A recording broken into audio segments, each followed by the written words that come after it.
Hello, and welcome to the Specialty Matcha Podcast. My name is Ryan. This is my co-host Zongjun, Hello, hello. who also goes by Sam, and we're the co-founders of Sanko Matcha Products. Yeah, we launched this podcast to discuss our learning journey in matcha, share startup stories, and interview experts. And today we're going to do a little bit of a sensory test of some interesting combination of matcha. But what is sensory? Yeah, what is sensory? So, sensory is sort of the art and science of tasting flavor.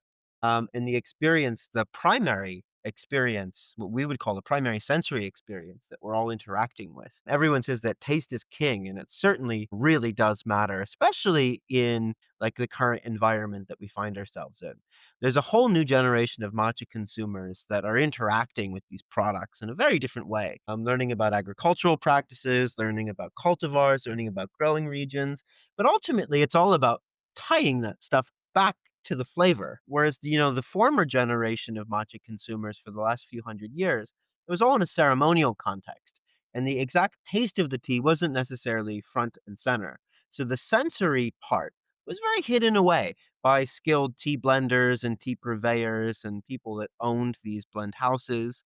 And their job was just to deliver a product that tasted the same year after year after year. And there's a lot of merit to that. But there's also a lot of merit in all of this natural diversity of flavors based on the cultivation methods, cultivars, the growing regions, the fertilizer applied, and all of these things. And it makes sensory become much more important from like this back end quality control, art and magic of blending to now it's something that we can all use and enjoy, and it can enhance our experience. And it allows us to justify paying more for a higher product because we're tasting things that we really enjoy. All of these founders that we've had on have these aha moments. They taste something and it just blows their mind.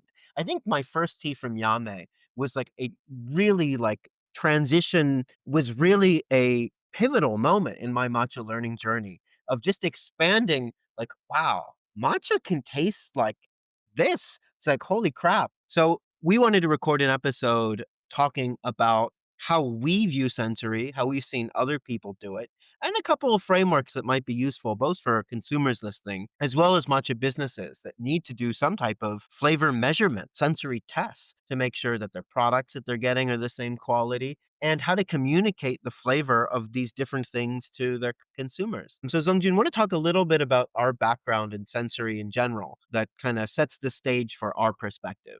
Yeah, so in our last company, we used to work for these AI platform that basically quantified and measures how people perceive flavor across different, language, different dietary background, different culture, scattering all continents. And we basically use this technology to kind of trying to understand from a very, quantifiable way how exactly people perceive different flavor differently and how that difference led to different preference of different flavor and flavor combinations. So we used to work on very complicated projects with formulators to trying to turn that description, turn those figures into actual formulation, actual samples or products that people can taste and try and like or dislike. Usually dislike. If it's something that people already like, they won't find us. Yeah, we've tasted a lot of bad products in our time. It might sound cool, like being a professional caramel ice cream taster for a day, but not after you've tried like 20 of them. Definitely not that cool if you're a professional instant ramen taster. But yeah, some traumatizing moment for doing that for a very long time. And we always get asked about sensory. So actually for approximately the last decade of my life, I have been thinking about sensory and explaining it to other people, as well as criticizing traditional methodologies and how, using more advanced methods can yield far superior results.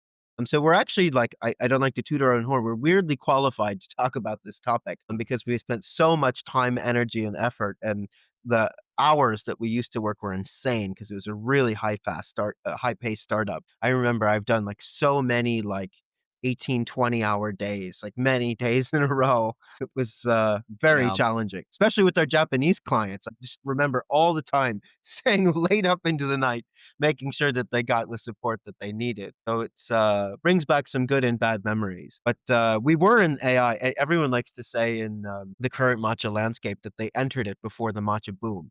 And I'm very proud to say that we were working on that. I had started working on that in 2014, way before this like ChatGPT moment. And Sam, I think you joined in 2018. 2018.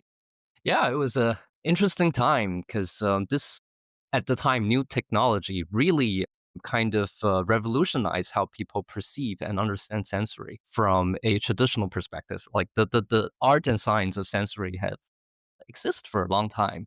The whole modern sensory concept really started from 1950s, developed to these days with very minimal changes on the understanding of how people perceive and understand and articulate flavors. Mm. So our technology really kind of, solved the pain point of like, if when you are coming from a different cultural background, different age, different socioeconomic status, different exposure to different flavor, like how do you make people essentially understand each other in terms of what are you tasting differently or what you are tasting something that's actually the same, but you're just using different ways to describe it. So why is that important? Why do you need to know people's perceptual Oh, differences? that's super important. Like with it, this is actually you are trying to what you are trying to do, or what a lot of these people trying to do back in the days is to set up a language, a vocabulary set that people can essentially communicate with each other in terms of flavor.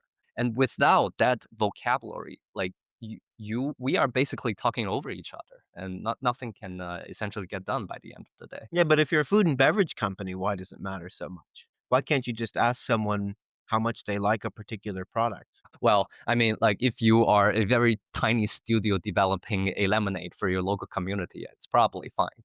But for a lot of these like larger companies with international audience, like sitting in the lab in New York City making a formulation of a new yogurt, like you won't necessarily understand the preference of like some middle-aged female in Southeast Asia.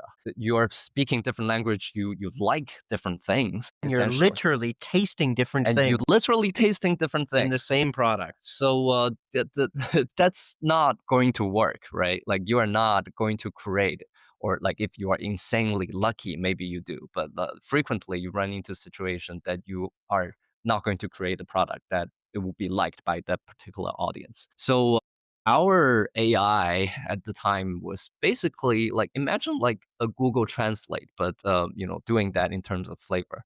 So you And can perception. and perception. So you can input your own perception into the platform, and the AI understands both consumer cohorts in terms of their tasting habit, the language that they like to use, and also like things that all the flavor combinations that they like. So they can translate what the New York formulators perception and preference into the target audience preference and perception. And using that layer of translation, we can tell the formulators to tweak the formulation ingredients to create something that people will like. Yeah.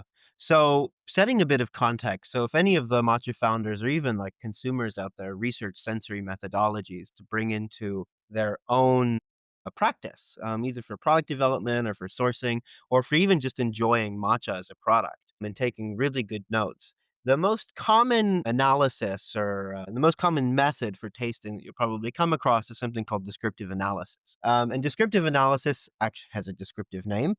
It's literally where you describe the flavors that you're tasting.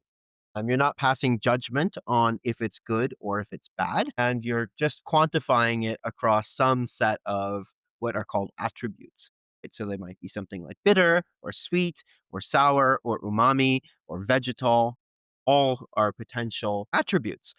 But because different product categories are so diverse, right? Like if you're tasting something like wine versus something like coffee versus something like matcha, the frequency of different flavors can be very different, right? To detect something like a seaweed note is probably pretty rare in a wine, but might be very common in something like a matcha. So this is where what we call lexicon development comes in. And lexicon is basically a predetermined set of words, usually chosen by experts in a field that they have decided that these attributes are important to the set. And there are always compromises when you're doing lexicon development. It is a form of reduction. It's a form of generalization. There's always some like compression data loss. Mm. So let's invert this problem. Let's say you're tasting a matcha and I give you a single attribute, bitter. You can rank it on how bitter you find it. Or I can give you two attributes, bitter and umami. Now we've added two dimensions. And then you can keep adding and adding and adding and adding flavor, getting more and more and more dimensions. But still, let's say you taste a sweet scallop or oyster note, or like these little tiny baby clams that they have in Japan. You have the very umami. Shijimi clam. Let's say you taste that. Let's say you're very lucky and you get to taste this in a matcha. There's probably not an attribute for that somewhere. Yeah. So it's still a form of data reduction. And what they do traditionally to get around the fact that, let's say, for example, I'm half American, half Korean, ethnically speaking. Sam is 100% Chinese, ethnically speaking, because of genetic differences, because the fact that Sam grew up in Guangzhou and I grew up in Pennsylvania, and our 2-year age difference, all of these factors can contribute to the fact that we like literally might not be looking at the same painting, Mm. so to speak, when we're tasting matcha. So what you do historically is something called reference training or calibration. So for example, we would prepare a sucrose solution at some percentage sugar to water, and we both taste it and we say, okay, we taste this, we agree, it's a 3 out of 5 on sweetness. And this is going to be our anchor. And you can do this across many, many, many different flavors. And now what you've done is you've calibrated us. So you're essentially treating a human like a dumb instrument. And that is quite frankly the only way descriptive analysis is going to work in a logically consistent way when you're doing any form of Analytical uh, tasting. tasting or data collection for Mm. matcha. So say you get together a group of 10, 15 people and you ask everyone to rank across some arbitrary set of attributes that you have determined are important. The variance that you see in that data or the different scores that you see for bitterness are not any form of right or wrong. They're just different because people literally might taste the sample or the matcha more bitter and some people might taste it less bitter, which leads to some pretty challenging things in characterizing matcha. So, like, what should matcha brands do? Like, should they be creating these little flavor charts to communicate the relative degrees of bitterness or umami or creaminess or vegetal? And if they do that, how do they decide what attributes matter? Like the ones that I just talked about, you hear them tossed around a lot. But like, what do you think the probability is that it's going to encompass the whole flavor profile and that someone looks at that and agrees that, yeah, it's about right. Yeah, yeah. I Probably mean, pretty low is what I'm thinking. like for a bitterness 5, like first of all, like frequently, like 5 out of what? Like, what is the scale that they're using? Sometimes it's like very vague. That's the first place. Second, like even if you have a scale system to inform people the measurement, people you don't essentially know the sweetness or the bitterness tolerance of the audience that you're talking to. Like those data or those things are essentially meaningless. And what's probably only meaningful is that you have a portfolio of product, and then you have a bitterness level 1, bitterness level 3, and a bitterness level 5. And Mm. people can just locally compare those products and tell themselves, okay, this one is less bitter and this one is more bitter. So you anchor them in your own references. Yeah, in that particular context. But what happens when next year's harvest comes around and bitter level 3 changes? Well, it will still be bitter level 3 and it will still be Hatsumukashi. It's a different product. Yeah. So what should companies do? Should they just give a bunch of tasting notes? Should they try to be very specific? Like, because ultimately what we're trying to do is market products to consumers. Like, how do we and let them know what to expect? So, for example, I love hazelnut notes in matcha. When that hazelnut note shows up, I am like very primed to like it. And I actually really like seeing that in a description. But also, if they're ranking the attributes of many different important flavors like bitterness or umami or creaminess, and they're wrong, I feel lied to. And essentially, as a brand, you need to be extremely conservative in this because there is going to be natural variation in perception. And you need to account for the lowest common denominator or risk a pretty large amount of cognitive dissonance in terms of expectation that's created by the label and the reality of their primary sensory experience. Because I personally have ordered matcha that was sort of a budget everyday matcha that was advertised as not bitter at all from a really, prominent US brand. And like it was horrid. I don't know how anyone in good conscience could call that not bitter. Maybe you're just different, Ryan. Maybe. But yeah, I agree. It's really, really difficult.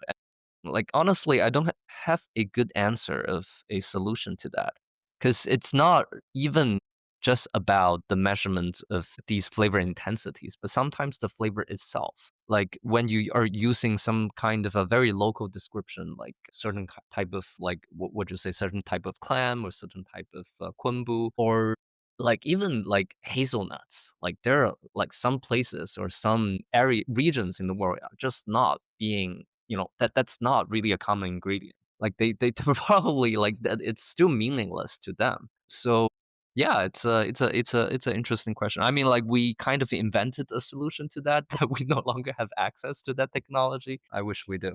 Yeah, but even so, I mean, even if you're able to translate across languages, it's not like you have a digital product label where you can change it depending on, Yeah, where it's going. So it's actually a really tricky problem.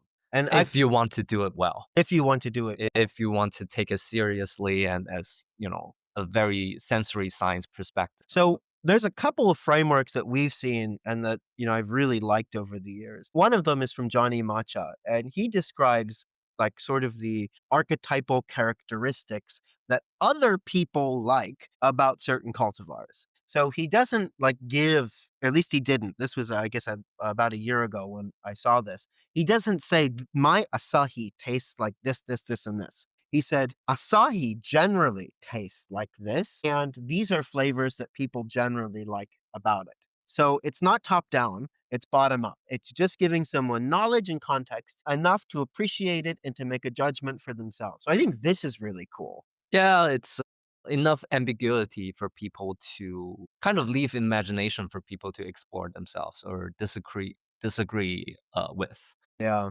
Because specific tasting notes, I've like all of the matcha that we've purchased recently, and I taste it. I like to taste it before reading the tasting notes. And I'm like, I don't know if I agree.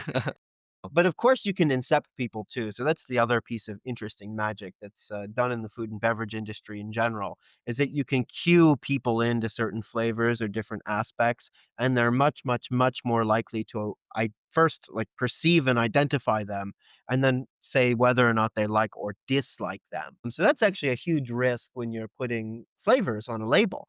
Is say someone like me, I don't like grassiness in matcha. If anyone's putting that on the descriptor, I might have not tasted it, but now that I've read it, I'm primed. And now that I'm primed, the probability that I will taste it and that it will become my reality is Mm, much higher. yeah, yeah. And one way to kind of navigate it, and we kind of been seeing people doing in the world of Scotch tasting, is we frequently call those people poets, is to kind of bury that inception into some very poetic and descriptive like scene. Like this Scotch tastes like the ocean currents striking on a piece of rock covered with like seaweed, or like this tastes like as if I'm walking in the pine forest after a rainy day.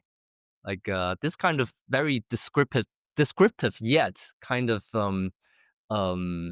Animated. flavorful, animated, flavorful kind of scene description is a different way to kind of incept people, but leading towards a more positive outcome of that inception. I think It's not like a direct inception. Like people tend to think about like something more beautiful when you articulate a beautiful scene. yeah, Mm. that's true. And it's a nice, like, honest way of incepting people too. Yeah, yeah. Because you see a lot of dishonesty in this type of marketing. Like, it's not bitter at all, or it's very umami or super creamy. And if it just doesn't translate in the cup, and quite frankly, for like, it might not be that matcha brand owner's fault. Mm. Maybe someone like bought it and waited 2 months and didn't get to it. Maybe it was given to them as a gift. but it was a regift and it was sitting in someone's cabinet for, who knows how long. Maybe it was like really hot summer day and it got stuck in some warehouse when it was being mailed to them and it degraded very quickly. Like, you just don't know what's causing this type of variation, which, leads to some potential risk. But I think it really comes down to just understanding your consumers and what they Yeah, yeah. like and dislike.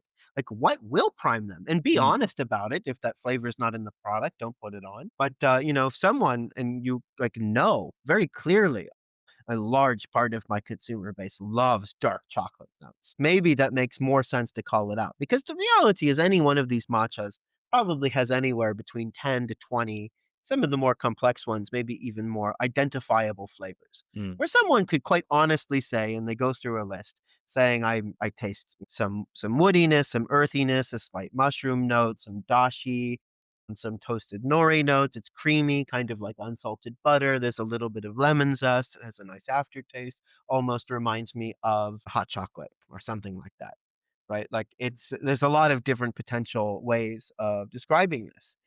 So what do you think about flavor wheels, Sam? You see these all over like specialty coffee and wine and and chocolate. A lot of people use flavor wheels. What do we think about those? Good, bad, neutral? Yeah, I mean, the wheel itself, and for most contexts, when people using it, it's still a form of reduction, right? Like you only will have a number of axes on the flavor wheel for you to select and for you to interact with. So what we have done in the previous technology is that we introduce a secondary kind of description layer underneath the flavor wheel. So when you actually click into a certain axis and select the intensity, for example, like fruity, you can actually input what kind of fruit are you actually tasting. Like, do you like that flavor or you not, or it's a neutral flavor to you. So that's kind of difficult to render when this wheel is printed on a sheet of paper or on your package. Like Yeah. it's just not possible. One of the real weaknesses of these wheels too is they attempt to do some form of categorization. So the worst forms of categorization are color. Colors are not flavors. You cannot have a yellow section, a red section, a green section, a brown section. Uh, I uh, mean, you do hear sometimes like flavorists and people who work in the industry talk about the concept of a green flavor or a brown flavor, but like what does that mean? And especially, what does that mean to someone who's not in industry? Probably people have very different ideas in their mind. But also, you don't want to pigeonhole yourself because there's a lot of flavor expressions that have really different tonalities. So, something like, what's a good example? Even something like caramel, right? Caramel can be very sweet expression. It can be an incredibly butter expression. You can have very, very dark caramels, almost burnt and have more roasted characteristics of caramel. You can have salted caramel, which have more mineral characteristics coming from the salt. You can have various forms of smoked caramel, perhaps, depending on mm. the ingredients that it's coming from and the sugar or the butter being used. And you can have like all of them above, just in different intensity. Yeah, absolutely. So, like, why does it just have to exist under one particular category? Mm. One category could be something like roasted, but the other category could be a very like dairy forward expression of caramel. Yeah, and sometimes like flavors like egg, like really, it's kind of really hard to categorize that flavor. Based on a very generalized flavor Yeah, is categories. it Sulfurous, or sulfurous? is it like meat, or Is it like a pastry? it's Like salted egg? yeah, or salted egg, like salted egg. Or is it like a super soft, like onsen egg that's still Mm, runny? mm. Very different expressions, all the same word and all the same ingredient. Yeah, yeah. Like when people are using like a single flavor or like egg or like caramel to describe a product or a flavor profile, people like sometimes don't understand the flavor itself is also a very complex flavor combination itself. So it's almost a little bit how do I say that? It's almost like a tautology. Like Mm. people using a complex system to describe another complex system, which is something that we frequently run into. It's like calling matcha tea like. Yeah. Actually, Or calling a tea matcha. Yeah, yeah. I actually call a lot of matcha tea-like, and, what that means to I know exactly what it means in my own head. I don't think it's anything close to what you might think, Sam, or what anyone else might. I kind of get what you mean, like, but well, I also don't actually know. Exactly. Yeah. So it's very tricky. So I think these flavor wheels that are more consumer facing, kind of like the Specialty Coffee Association SCA flavor wheel for coffee, there is their utility, absolutely. Like if you want to prime consumers to notice subtlety and nuance in a product's flavor profile, you can read through that list and it's much more likely that you will identify a flavor if you read it. Oh, it's like, oh yeah, exactly, it tastes just like this. Or, oh, yeah, I definitely get that raspberry note in it. And now I really like it even more. But I wouldn't have thought about it because tasting is work. Like the cognitive load on identifying and articulating your primary sensory perception with anything is a lot of work. We used to say there is no zen in sensory. Really high like cognitive load. And if you do like tastings for a few hours, you leave like exhausted. And we used to do this all day with consumers. Like I've trained probably close to 10,000 consumers on how to articulate their perception and preference of all sorts of different food and beverage products. And you leave at the end of the day so tired. I can't tell you how many like sensory reviews I've done and then of how many products. But we really encourage everyone to be true to themselves and not try to pick some reductionist methodology or necessarily even try to invent their own wheel beyond how it's helpful for you. And you really have to think about the utility. Descriptive analysis has a very specific utility. It's to understand and to replicate data of different products so that anyone can taste it who's gone through that training. And if they taste it again blindly, they're going to give you the same results as if they taste it again blindly, as the same results as someone else in another part of the world.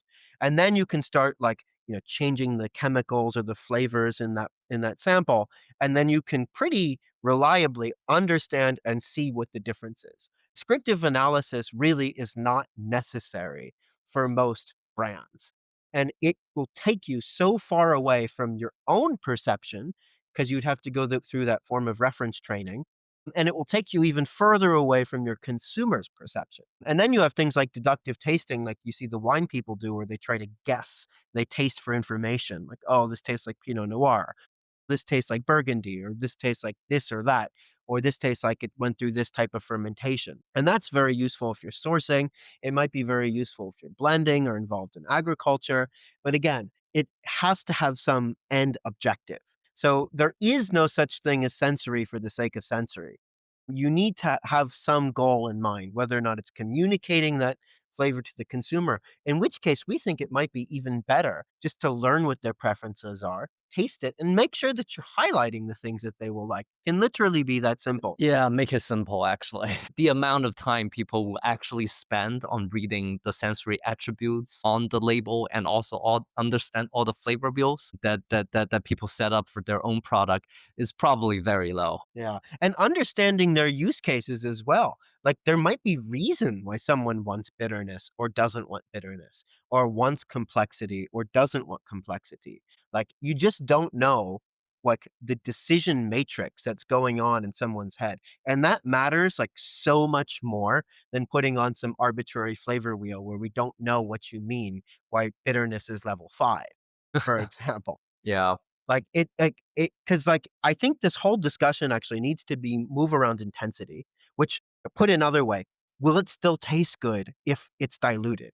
Which is the case for most lattes, Americanos, using it as an ingredient. I think that's super interesting.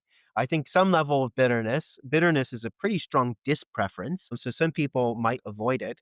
And then at the high end, really articulating potential flavor notes that you think that they will like, that they'll find in these cans that might highlight or be characteristic of those particular flavors, honzu shaded or shaded for a really long period of time, like 40 days. What about that specific can stood out to you when you decided to make it part of the selection? And it's much more authentic to your own sourcing about that product to like deconstruct your decision to bring this to market Oh and yeah. what you love about it. Yeah. And if you frame it this way, not only is it more authentic to yourself, you're not telling anyone that this is the best and you should taste it and it is the best version of umami and the best thing in the entire Mhm. world in Japan, Mhm. which is like what everyone else is saying at the moment.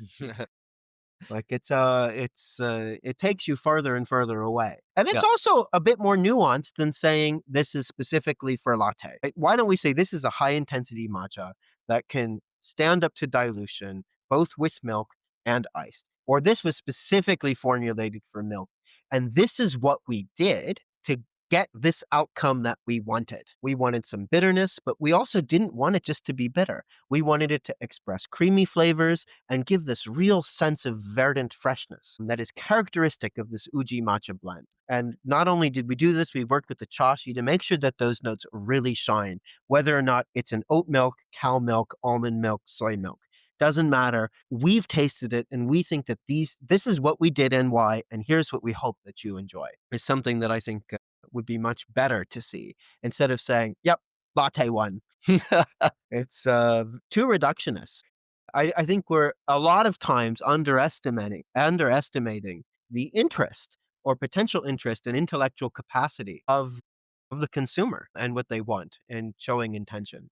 Or and like if you do have the opportunity, go talk to your consumers, go learn about their preference. One thing that we really kind of learned throughout the way after doing so many product testing across different countries is that people's difference, like taste difference, is enormous. Like we used to kind of, in order to calibrate the AI, we need to use a standard set of product with very similar formulations across different continents to have people taste that set of products so that the AI can understand, can have an anchor to understand people's preference and their perception in different cohorts. The And results were it wild. was wild. Like one of the soda product that we use, like poke, like even some of the very basic flavors, like if this is sweet or if you think this is bitter or not, can be widely different across different Yeah, you countries. go to like Germany, the first word out of everyone's mouth is sweet, too sweet, I don't like it.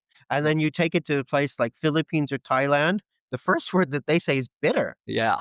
It's pretty interesting. It's very interesting. Like people can be so different in a very fundamental way, which is something that we want to encourage you to actually go talk to your audience and just learn what they like or dislike. You might have some very interesting discovery. And this is why I think the Mm. specialty matcha movement should and will be a local movement.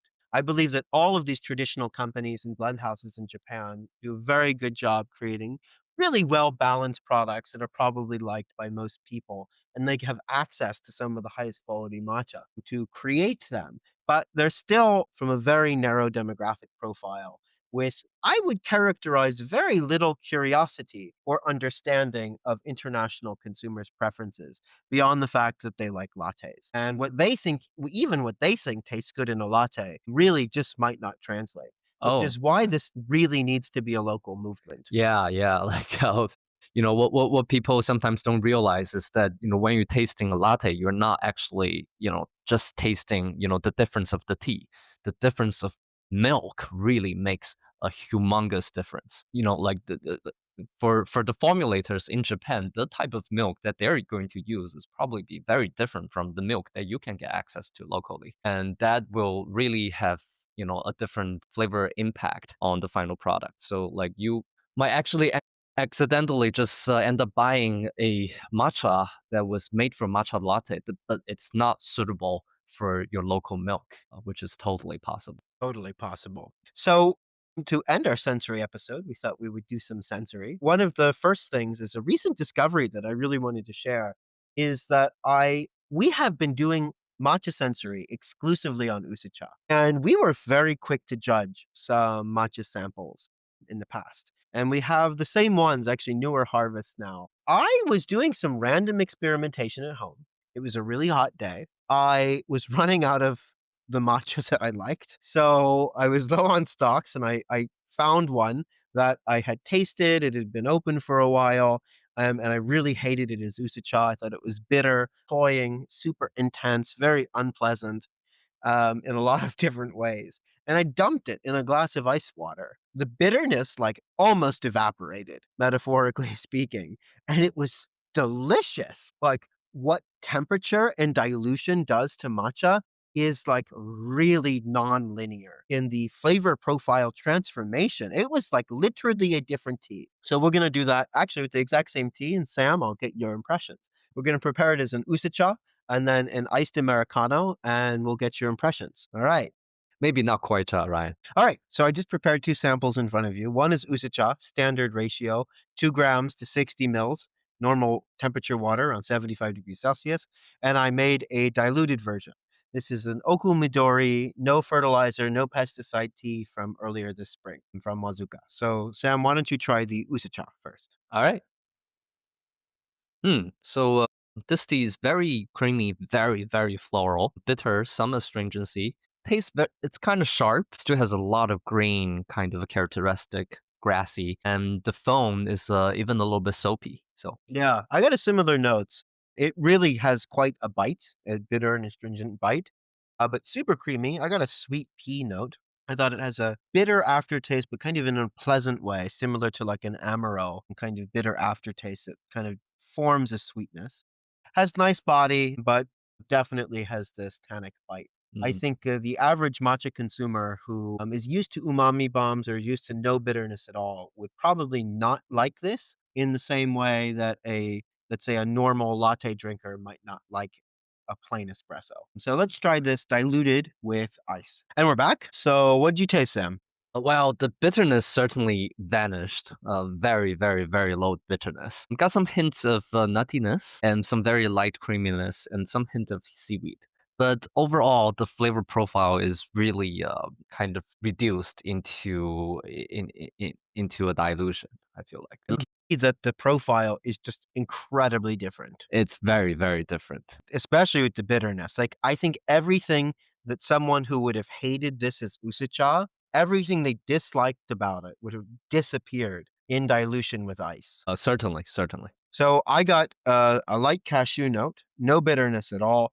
Found it very creamy, very light, ephemeral, and got a little bit of sort of the unsalted butter sweetness. Yeah, I can get a little bit of that too. But it was a very light drink. I mean, we're not using very big cups. We're not diluting it that much. And we use 2 grams of tea. So Mhm. it's a Yeah. pretty normal dilution ratio. But it just shows the magic of this preparation method. And like if the majority of your drinks are being served iced or diluted, which is like a lot of cafes, we highly recommend expanding beyond usacha as sensory unless you can build a very strong mental model personally about understanding what it tastes like undiluted versus diluted, or hot or cold, or water versus Yeah. milk. So it's a pretty difficult to do. Very difficult. The transformation, honestly, is enormous. And Like, it's not that like predictable. Like I didn't taste anything related to the flavors that I got diluted with ice in the normal usacha. So actually, I think we need to embrace a little bit of a culture of waste. I think matcha is so precious and so scarce that, we don't want to taste a lot of samples back to back to back done in many different ways. And I'm not saying we should waste matcha, but just like the coffee people are not afraid to throw away samples after they're done, we should be the same. Like, we're professionals in this industry. We should all treat ourselves as if we are professionals. And part of that is working through doing these sensory evaluations. And you cannot reasonably ask yourself to consume like 10 to 15 grams of matcha in a setting that would be required to taste through everything, especially in very different form factors in a um, genuine and honest way other than just taking usacha and dumping in a splash of milk. Like, it can tell you some sensory information, but it's really not the same than properly measuring it and understanding the actual drink that is getting created and delivered to the consumer. absolutely. I mean, like, just the sheer amount of caffeine that you are going to intake by consuming so many samples at once. It's not necessarily very healthy. But And there's also this idea of taste fatigue. Like, after tasting too many samples at once in a very short period of time, you are actually not going to be able to taste the difference anymore. yeah, typically we recommend it caps out at around 6 to 8 samples. You don't want to do that many more. because distinguishing them becomes more and more and more difficult. Obviously, it really depends on how experienced you are and how good you are picking up subtlety and differences between samples. So, but even across 6 to 8, that's a lot of matcha. You Yeah. cannot drink all of it, reasonably speaking. Yep. Yep. So I think it's totally fair that as this profession grows of sourcing and blending and creating specialty matcha products, figuring out the sensory for sourcing, figuring out the sensory for quality control and consistency, figuring out the sensory for how we describe these products to consumers is a really, really important work. And we should not be too afraid to pour a little bit of matcha down the drain in service of this greater mission, I think. Or just invite more of your friends to come over. Indeed, yes, if you can get a large enough group, even Mm. better. We're gonna do a fun exercise. Have been really obsessed with blending recently, personally, in my own practice, and we're gonna do some eventual episodes about matcha blending. But I've given myself a personal challenge. I've got a decent amount of matcha to work with here, where we're doing this tasting, and I'm going to have Sam taste it blind as Usacha, my blend, against Tenju My favorite blend used to be at least. from Marukyu Koyameyan, Mm. and see if he can identify which is which, and which one he likes more. And I fully expect to lose. Please don't view this as me challenging someone who's been doing this for probably twice the amount of time that I've been alive. Well, and also, who am I to, judge the outcome? It's really my preference. So actually, I have a lot of advantages. So I'm going to try to blend in the same style to achieve the same flavor profile outcome as what this product has to offer and what we've tasted. But I have a huge advantage in that I know Sam's preferences. So Ah, that's interesting point. it's almost a personalized blend. Versus some 80-year-old Chashi grandpa. So let's see how I do. I'm going to ask Sam to go into the other room and I'm going to prepare this and we'll see how I do. All right. Fun. All right. And we're back. So I've prepared 2 cups for you here, Sam. And I'm going to start you off with cup number 1. There you go. All right. I'm actually quite excited about this. So I believe we're using the same tenju that we have opened about a week ago in Japan. Indeed. At the time, I remember I was very disappointed about this particular tenju from this batch. Tenju has ever been occupied a very special place in my heart of my matcha tasting journey because it was really my conversion matcha. Blended product from Marukyu Koyaman. Yeah, about a year ago. Like I remember how the really fresh kind of like an olive oil note when we freshly opened that can back, when this product was half about the price. Half Uh, the price. Less than half, actually. yeah, yeah, yeah. Now, we bought this 20-gram can for 12,000 yen, Yep. so about Like 90 90 bucks. bucks. Okay, and it tastes like a different product when we open it in Wuji. So I'm going to try to find which one is which. So just by judging the color, one matcha is certainly like brighter green than the other, but the greener matcha has a slightly larger bubble than the other one, a larger and thinner bubble. So that's all very interesting. So I'm going to try the first one, which is greener and the bubble is larger. You mean more fine as I'm staring at it. So first off, what do you taste? So mystery cup number 1, what do you taste? It's definitely not super umami driven. A little bit more structure and nice bitterness. Interesting floral notes. It's almost like walking in, a flower field, like a lot of white flower, honeysuckle, some hint of like woody notes. It's leaning on the green end of the spectrum, but definitely not grassy. So pretty good. How would you describe like the umami or the creaminess and the depth? Umami, I give it a 2. Whatever that means. It's definitely like less umami than some of the umami bombs that what we would call and creaminess. It's pretty creamy, Okay. And aftertaste and like pretty long lasting aftertaste. There's definitely kind of like a bite into it. It's not as like I guess like very soft, very rounded, very oily compared to some of the other Uji tea that we have tried. and on the balance scale, would you describe it as balanced or imbalanced? Yeah, I would say this is balanced. Okay. Very balanced product. Like a more harmonious combination of flavors. Yeah, and definitely more structured. Okay. All right, So number 2, number 2. and I'll ask you the same question, Sam. Whew. It's immediate a flush of umami and Mm. nori. The texture is super fine, very creamy. Like it's so like soft and juicy. It's almost chewy. Like I think this is tenju.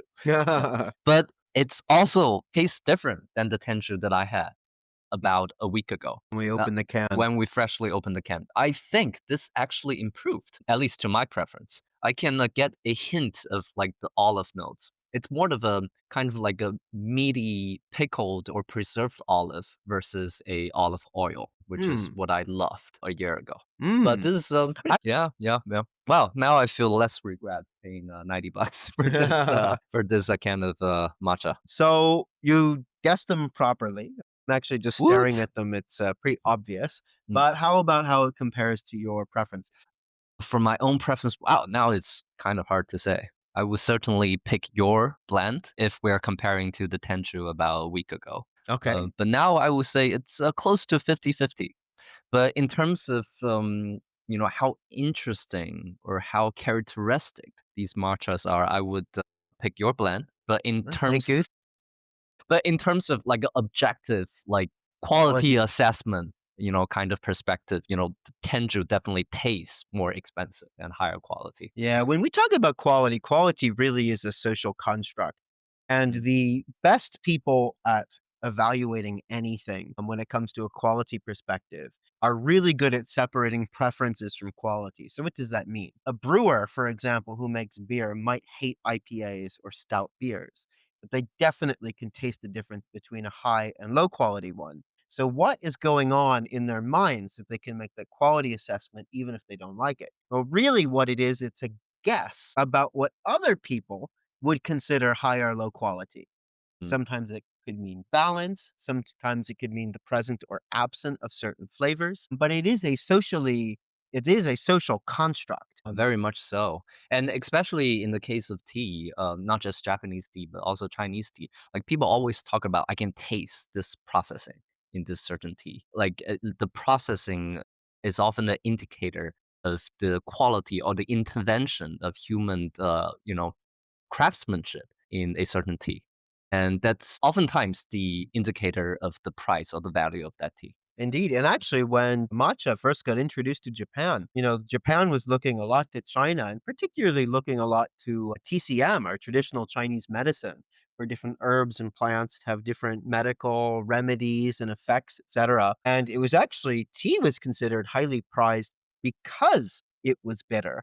Like preferences in Japan have literally changed away from bitterness and this very TCM idea of this herbal health, like random leaf, into something that is much more umami driven. That it's gone along with other parts of Japanese culture as well, with all the dashi and the nori and the kombu, all these various things that are really heavily have strong umami presence. Yeah, it's a very interesting and perfect reflection of general or average Japanese dietary preference. So I totally agree, actually, that the Tenju tastes higher quality as we're sitting here tasting this.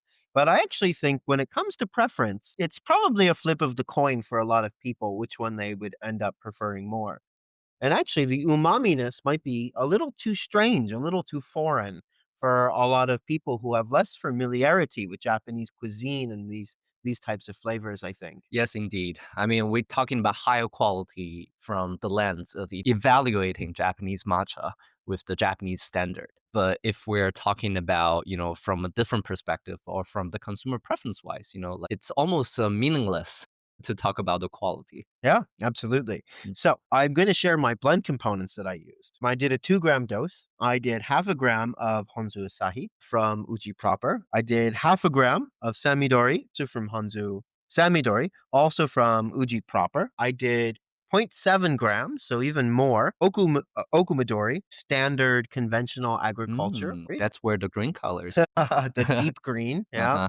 Uh-huh. More of a deep green, less of a brilliant green. And I did zero point 0.3 grams of a yabukita that we have sourced from Hubei in mainland China. China. But Ah. this yabukita was overseen and is basically produced by a Japanese company in China. And this is extremely expensive by wholesale standards. It costs over $350 a kilo, which is madness for Yeah, Chinese matcha. by Japanese wholesale standard, this Even is by like very expensive material. so but it's indeed it's very good.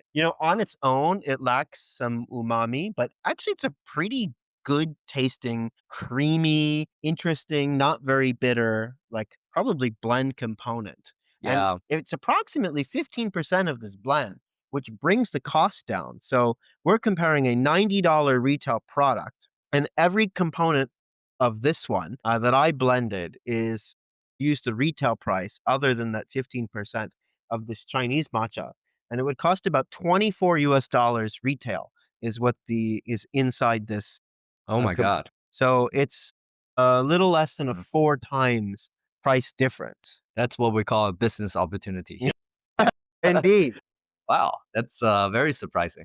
Well, the Hubei Yabukita is on its own, like the color was impeccable, like really, really shiny, bright green color. And the foam was also impeccable, like very velvety, smooth foam. It's just lacks some complexity. I mean, like probably the intention or the purpose of the creation of this tea was to be used as a blend component. Almost certainly. Mm, And apparently a lot of this just goes back to Japan. yeah. Uh, they really view it much more of a high quality raw material perspective. But wow, this is actually it gives us a lot of hope. There's certainly a potential of interesting and high quality tea being created in China. Oh, yeah, really big time. I think this is actually probably the best Chinese grown matcha that we've produced, and it's impeccably milled. It must be Ishiusu milled because the texture is either that or whoever is operating this ball mill or jet mill really knows what they're doing. Or maybe it's Ishiyusu. We don't know. Yeah, So well, actually, we've there seen footage of Ishiyusu being used in China and apparently nowadays. we've heard complaints from Chinese producers that they can't get Ishiusus as well. Same Mm, issue for the Japanese people, but I think this is definitely. We actually know for a fact that this is grown and overseen by a Japanese company mm, mm, that's outsourcing production to China mm. and importing a lot back. So who knows? This might be part of your blends that you enjoy when you go buy tea retail in Japan. Yeah, I don't think we should call stuff what it's not, but this on its own is really interesting and delicious, yeah. especially from a price to quality perspective. And when you consider other people's preferences, you really have to think about what you're paying for. No, I mean, Tenju is still objectively higher quality.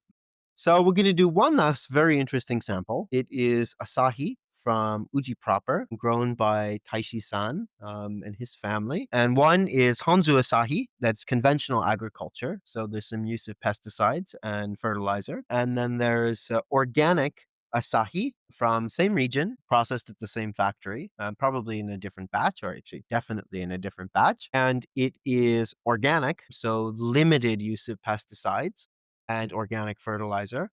So kanreisha. Kanreisha, so different type of shading. So the Honzu Asahi is like the super traditional with the rice straw on top, and the other one is these black synthetic Cloths. canopies, cloths that cover it. So we're gonna see if we can taste the difference and use this sensory to describe it. All right. And we're back. So we just prepared two samples, standard usicha, 2 grams to 60 mils of water. They're both from the same farmer, same season, mostly all controlled variables as far as we know. The difference is that one of them is organic and kanreisha, the other is conventional Hanzu Asahi. The color is already kind of a giveaway. One is very, very like bright green, and the other one, has a slight yellowish hue on the phone. So, my first guess would be that one is the organic. Yeah. And also we know that the difference between kanreisha and Hanzu shading typically yields lighter tencha in color than the kanreisha, which is typically quite a bit Mm. more dark. Yeah, there are a couple of theories that goes into why these two methods result into very different color of the tea bushes. Some people will argue that the kanreisha is absorbing a certain a different spectrum of light versus honzu, and some other people would say that the way that honzu scatter light onto these tea bushes is inherently different than kanreisha. So we don't know it scientifically for sure that these are the reasons why, all these tea bushes look different. But they certainly do look different, and the tea certainly do look and smell different. Yeah, indeed. So I guess we'll start with sample one. We set this up blind, so we don't know which is which. Sample one is the darker one. Sample two is the lighter one. So we'll start with the darker one. Sample one. Oh, wow. I'm almost certain that this is the organic. The initial punch of bitterness kind of very obvious. And we're using very high quality water, controlling for many variables, but there's definitely a noticeable bitterness. It's also very creamy.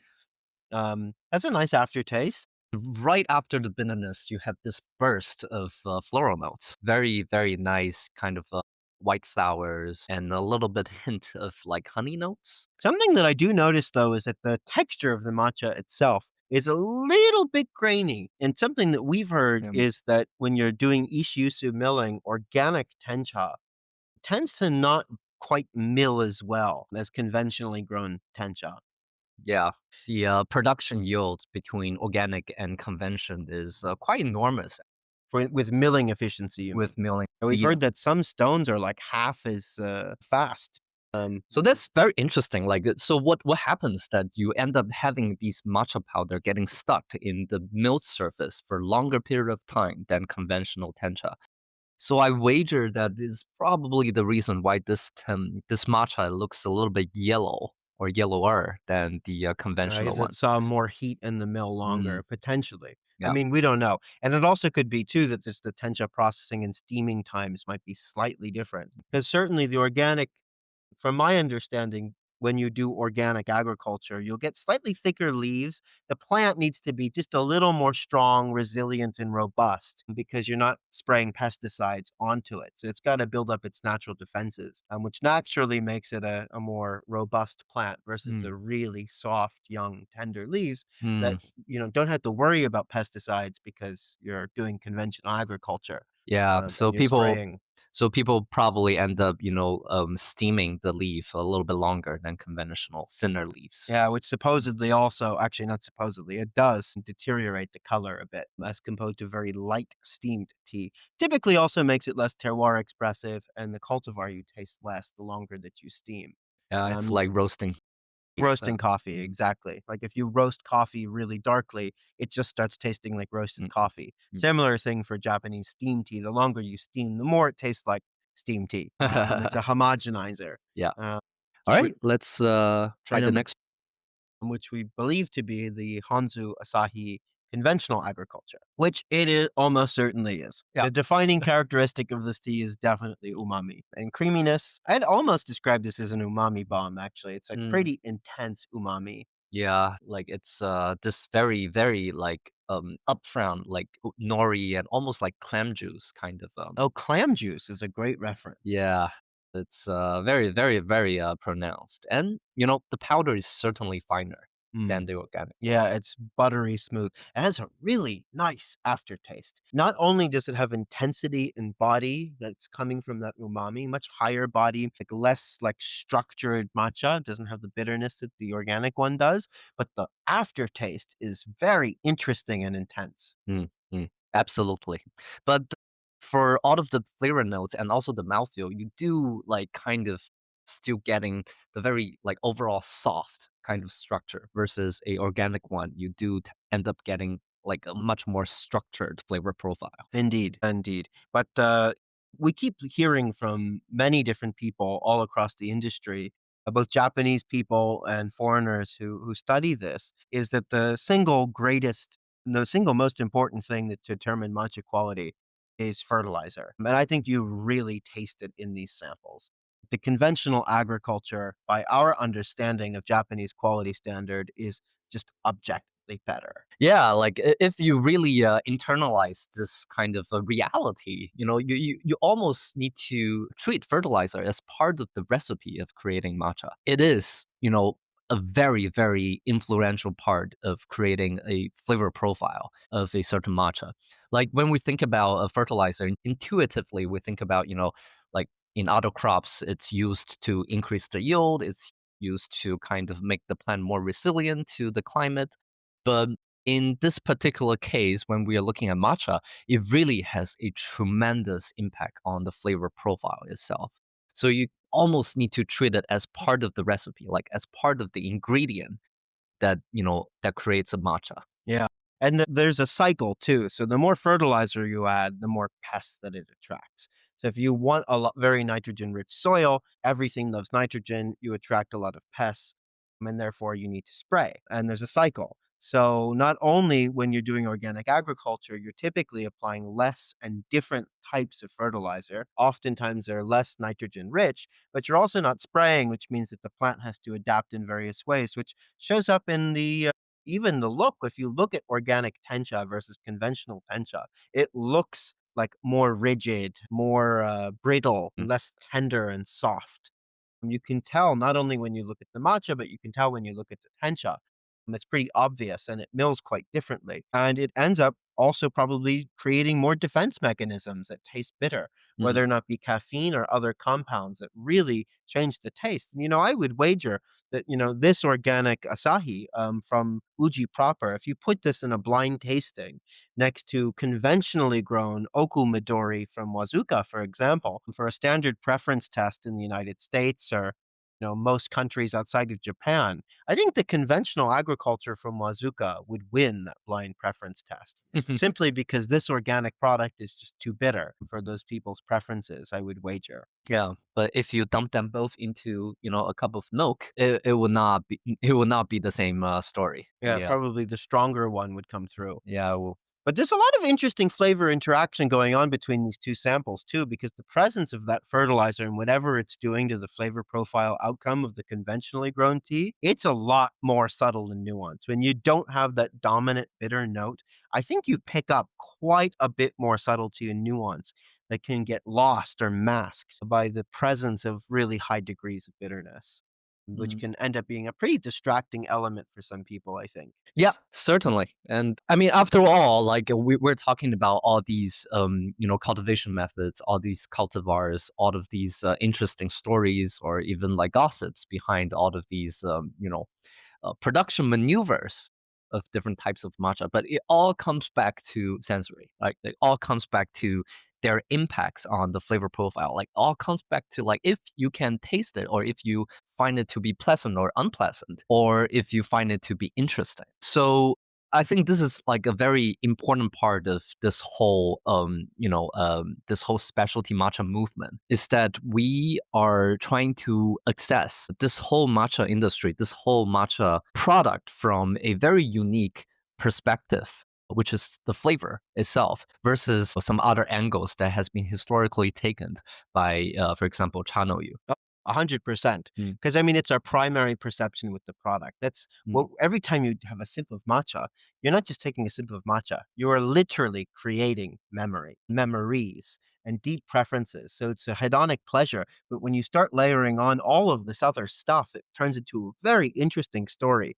Some people would call that like connoisseurship, for example. But mm, when it comes to sensory, I mean, there's so many reasons to do it. One is the sheer pleasure of enjoying the subtlety and nuance and different flavors of a product just for your own raw appreciation, mm, regardless of context. You're just enjoying this thing that's in front of you and appreciating its beauty, not its visual beauty or the beauty from like music or the beauty of touching something, the beauty of its taste in its pure, most primal and elemental form. But sensory can also be used to do sourcing or quality control.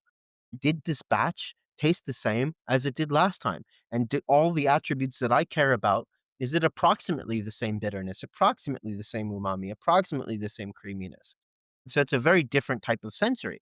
It is a very different type of sensory than, let's say, for blending. What's going on in a chashi's mind as they try to replicate blends from year to year to year, pure descriptive analysis is not going to work. You need a very mm. different methodology. As a consumer, I can taste like a certain cultivar from this tea. I can taste a certain processing method from this tea. There's is this intellectual level of hedonic pleasure. And Uh, deductive tasting. yeah, which is very interesting, and which is what I have enjoyed quite a bit from tasting other, specialty products like wine, like scotch, like chocolate, like coffee. This is something that people take great pleasure and take great, I would say, time and effort to explore all of these, interesting landscapes beyond just the pure like animal hedonic pleasure that we can get from a product. Yeah, absolutely. Mm, And like even what we were doing here between these two Asahi samples, trying to taste the difference between honzu versus kanreisha or mm, different fertilizer regimens or pesticides, no pesticides. Like it's very interesting. And I think the reason that it's important in general is that if you are able to acquire these references, you can learn and then you can start understanding your own preferences at a deeper level. The problem with just enjoying things in the primal hedonic way where you taste it and you like it is you're not doing any learning. mm. How can you replicate that experience of what you like or explore your own preferences? It's kind of like wandering around in the dark. But by tasting fertilizer, by tasting growing region, by tasting milling method, by tasting how old the trees are, you can start developing a much more complex like waypoints to build your own Yeah. mental map of what you like and how to find it versus just being told it's ceremonial grain or just being told it's Uji matcha or Yeah. just being told it's top grade Hatsumukashi. Very rare, very expensive Zongjun. Yeah, I mean, basically, you're learning like the possibility of what a tea can be, like all these parameters that ultimately will have an impact on the taste of the matcha. I think that's what's the most interesting and valuable part of all these deductive tasting is that you're learning like where are the white space, what are the possible combinations that I can layer on to create something that I probably haven't, never tasted before, or maybe never been created before. Like this is something that can really unleash a lot of imaginations for people to do innovations upon. Mm. So, for anyone out there who's a little frustrated by the end of this episode by the fact that we didn't give an exact solution for how you should do matcha sensory, we feel you. And to be honest, we're still actively figuring it out because there is no one size fit tool. It really depends on what it is you're trying to do, whether or not you're trying to call out the flavors that consumers are going to like most on a packaging, trying to understand what flavors a consumer may or may not taste, trying to have your own mental model for what these different cultivars, region, processing styles, shading durations, harvest methods, what they taste like. Like it's a really depend or trying to make your own blend. Yeah. You need different tools for different objectives. And there actually is no one good way of doing anything. Like you need to find a system that works for you. And it's very possible that the Chashi system might not be that adaptable for you because you don't have all those references. Because Sam and I could sit here and describe these as all different types of Chinese tea. Like we can say, oh, this one has a very Baozhong note. It has a sweetness very similar to a Jingmai sample sheng pu'er that I tasted 3 years ago. And you would have no idea what we're talking about Yeah, if you don't know those other teas. again, it's tautology, right? Like you're using one complex flavor profile to describe another, which is really like it doesn't translate to other people. But if it works for me in identifying every time I taste this Baozhong note in a particular sample that has these characteristics, it helps me build my own framework for understanding what it is and I am tasting or not tasting. It doesn't benefit me because I have no idea what you're talking about, right? So it's pretty complicated. And I think, Yeah. the Chashis have done a pretty good job basically forming their own culture, their own subculture in a way that Mm. they can understand each other, similar to the wine people and the vocabulary, the shared references, the shared everything. And you build up the shared language and understanding, connecting process to some flavor sensory outcome where there's some type of, let's say, cultural calibration going on. So this movement is way too new for us to have any definitive ideas. If anyone has a particularly good method for deductive tasting matcha to accurately predict things like shading style or cultivar, we would love to hear from you. But I think this is going to be something we're all going to have to build together and form our own culture around. Because even at the moment, the hardest problem is actually just finding these references. Like anything labeled Uji cha is like basically telling you nothing about the product when it comes to these types of things, even though it's labeled as single origin. Yeah, absolutely.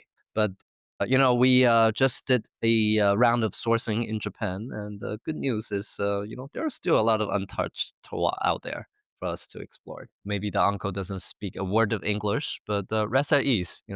He would greet you with some delicious cup of gyokuro and sit you down, and then you can start using Google Translate. So, a lot of opportunity here and pretty interesting. But, sensory is really, really, really important. And we And us coming from a quite experienced, I would say, sensory professional background. professional or analysis background, we are actually not better than anyone else in this realm Yeah. because this is really experience based kind of industry or landscape. We're no more experienced than others.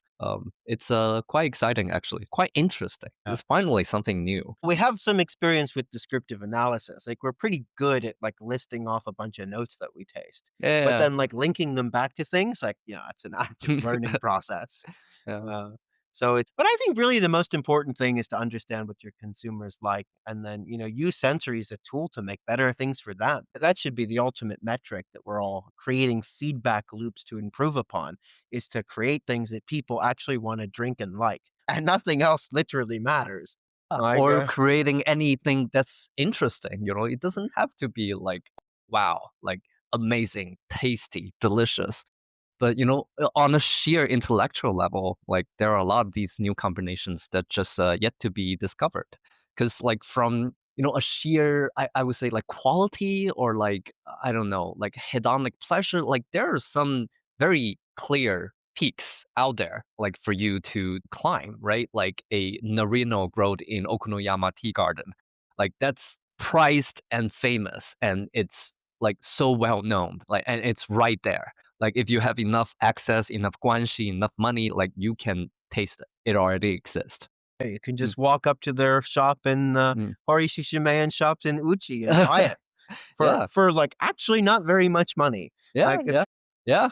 Yeah. I mean, it's already there. But what's interesting, at least to me, is those unknown peaks, unknown high grounds for people to climb, for people to explore. And I think that's really the core value of a specialty product movement, is to explore the unknown. peaks defined by other people. Mm, Like that's the consensus within Japan, mostly controlled by old Japanese men. But what about all the teenagers in California? Or what about the incredibly rich and sophisticated culture of appreciating matcha in Thailand or in other countries? Like preferences are very different. What is their peak of the mountains? What have they not tried that they would mm, find incredible? And mm. that can be unlocked by blending, can be unlocked by matcha being grown in new and different places, people trying shaded cultivation with new and interesting cultivars, different types of processing machinery, all sorts of things that kind of get vanished away when they disappear into these blended products. Not that we have any problem with blended products, but to learn and to do sensory properly, you have to be able to go back to these references Absolutely. to learn the taste. So, anyway, our call to action is taste more matcha, take great notes, try to develop methodologies that work. If you find a really good one, please reach out. Yeah. It's, Share your experience, yeah, share your enjoyment. we'd love to do an episode on like different people's methodologies for how they approach doing this type of their own sensory analysis and the outcomes that they've gotten. And so, if you enjoyed this, please consider sharing it with a friend, and we'll see you on the next one. See you in the future. Thanks. See you in the next peak. Yeah.